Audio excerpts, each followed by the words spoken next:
Greetings and welcome to the naturalmattressfinder.com YouTube channel. Today I'm continuing the sleep therapy series, and I'm going to be talking about how sleep deprivation can cause an impairment that is similar to people who have experienced stroke. Now this is an impairment in judgment, so it can affect all areas of your life, from your job, your family life. And when I'm talking about sleep deprivation, I'm talking about how the optimal time for an adult to sleep would be 8 to 9 hours per night. Now most people are getting 7 hours per night, and some people as little as 6 or even 5 hours per night. Now this over the long term can have some serious consequences, but in the shorter term, your cognitive decision-making skills are being affected. So with that being said, let's get right into the topic.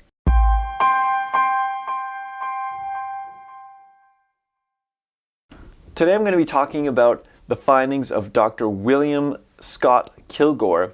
He's a Ph.D. professor of psychiatry, and he became interested in sleep and the effects of sleep deprivation when he was a lieutenant colonel in the U.S. Army. Now, before Killgore was at the U.S. Army, there have been many tests conducted by the Army to measure cognitive response in relation to sleep deprivation. But Killgore took it a step further, and he brought in the emotional aspect of decision-making into the sleep study. So in other words, he wanted to see whether emotionally guided decision-making was being affected. Things like pulling the trigger or dropping bombs, not just response time, but really exploring the judgment side of decision-making.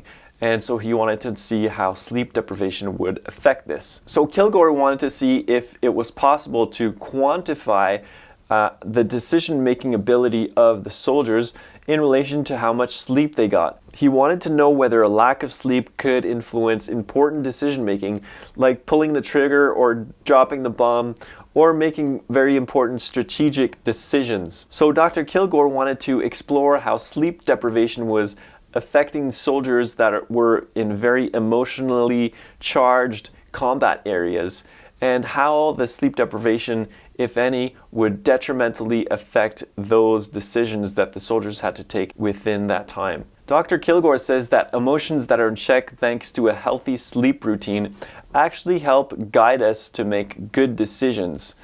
Emotional memories are the ones that are the driving forces behind excellent decision-making skills.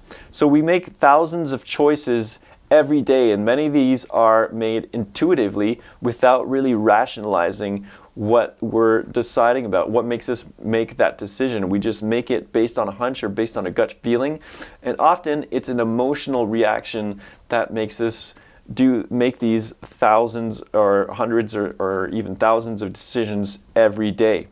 So emotions are guided by a unique type of memory. It's an emotional memory. So Killgore says that when we experience something, the brain flags it as either positive or negative. The memory of positive and negative events in our life help guide our decisions. Many people will say that they went on their gut feeling after making a good decision. This is thanks to the memory we have of events that are either positive or negative. Our brain has classified certain events and put them in certain areas, and that is what sparks emotions within us whenever we are faced with a decision. So if all these things are in check, and the sleep is what really solidifies these memories, then we are more apt to make excellent decisions throughout our days. So Killgore says that the emotionally guided decision-making ability that we all have is under threat because on a global scale, the amount of sleep within the last 100 years has been on a steady decline. About 100 years ago, people slept an average of 9 hours per night.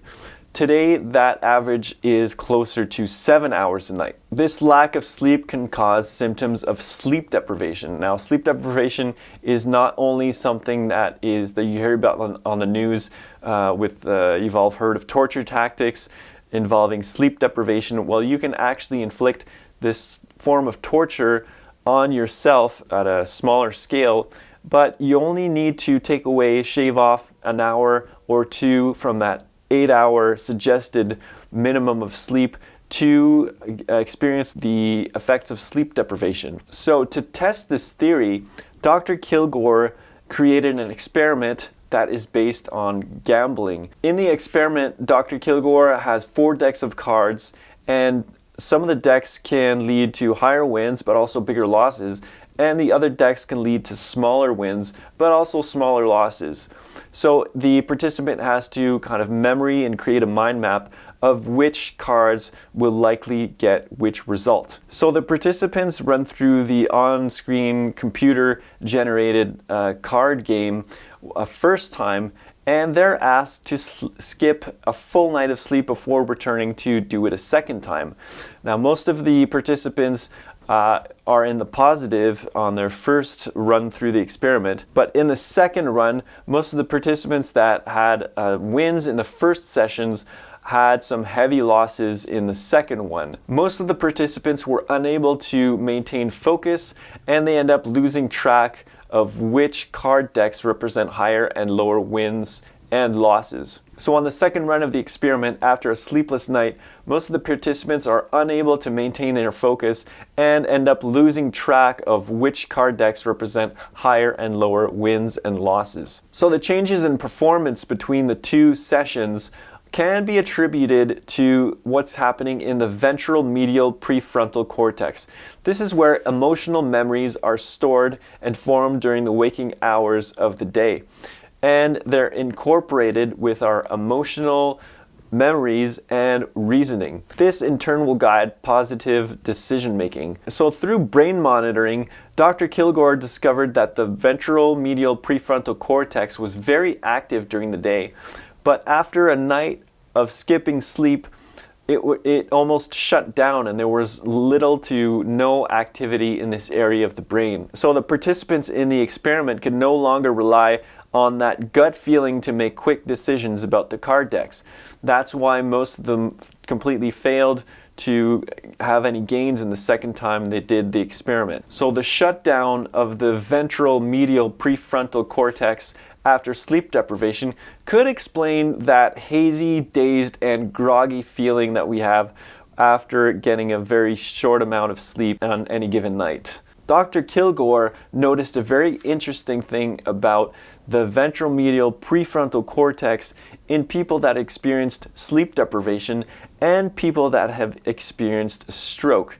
Both showed similar types of impairment, and that was an impairment in cognition, and also it produced a lack of judgment ability in those people. The good news is that you can actually reverse the effects of this impairment due to sleep deprivation with a good night of solid sleep. And even better, it's to get a few nights of good solid sleep with that minimum of 8 to 9 hours per night. So unlike people that have experienced a stroke, you can actually reverse the effects of that impairment in the ventromedial prefrontal cortex by getting a really good night of sleep. Dr. Killgore thinks that cutting down on your sleep by as little as a few hours per night can alter your emotional intelligence and decision making, and it also alters the connectivity between areas of the brain. This impairment can quickly lead to affect all areas of your life, including your job and your family life.